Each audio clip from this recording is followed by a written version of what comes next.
নমস্কার বন্ধুরা, আমার চ্যানেলে সকলকে স্বাগত জানিয়ে শুরু করছি আজকে নতুন একটা রেসিপি। মুসুর ডাল দিয়ে পাট শাক রান্না করছি।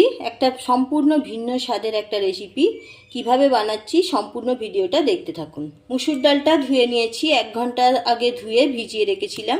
আর পাট শাকগুলো ভালোভাবে বেছে ধুয়ে পরিষ্কার করে 8 ঘন্টার জন্য নুন জলে ভিজিয়ে রেখে দিয়েছিলাম, তারপর পরিষ্কার করে ধুয়ে নিয়েছি। এবার আমি রান্নাটা শুরু করছি। কড়াই বসিয়ে তেল গরম হয়ে গেছে, পেঁয়াজ কুচানো দিয়ে দিচ্ছি। পেঁয়াজগুলো ভেজে নিচ্ছি। দিয়ে দিচ্ছি কাঁচা লঙ্কা, ভালোভাবে নাড়াচাড়া করে ভেজে নিচ্ছি। লঙ্কা পেঁয়াজ ভাজা হয়ে গেছে, আদা রসুনের পেস্ট দিয়ে দিচ্ছি। আদা রসুনের কাঁচা গন্ধটা চলে গেছে। এবার গুঁড়ো মশলা দিয়ে দিচ্ছি। হলুদ গুঁড়ো, লঙ্কা গুঁড়ো, জিরে গুঁড়ো, ধনে গুঁড়ো। সামান্য জল দিয়ে মশলাটা ভালোভাবে কষিয়ে নিচ্ছি। মশলাটা কষানো হয়ে গেছে, ধুয়ে রাখা মুসুর ডাল দিয়ে দিচ্ছি। ভালোভাবে নাড়াচাড়া করে মিশিয়ে মুসুর ডালটা একটু কষিয়ে নিচ্ছি।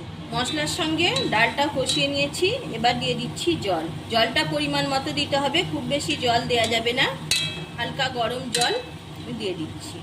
খুব বেশি জল দিলে ডালটা গলে যাবে, খেতে ভালো লাগবে না। পরিমাণ মতো নুন।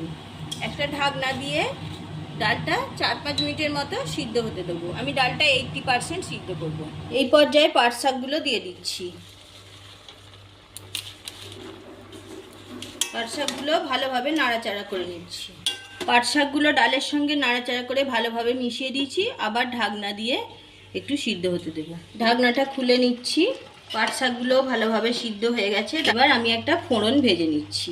শুকনো লঙ্কা, জিরা, কুচি করে রাখা রসুন। ফোড়নটা ডালের মধ্যে দিয়ে দিচ্ছি। ফোড়নটা ডালের সাথে মেশালে ডালের টেস্ট আরও বেড়ে যায়।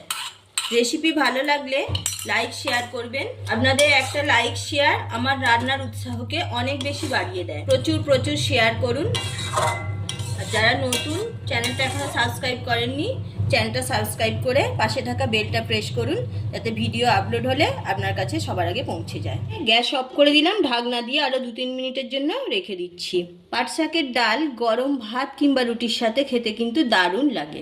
সম্পূর্ণ ভিডিওটা দেখার জন্য অসংখ্য ধন্যবাদ। আবার দেখা হচ্ছে অন্য কোনো ভিডিও।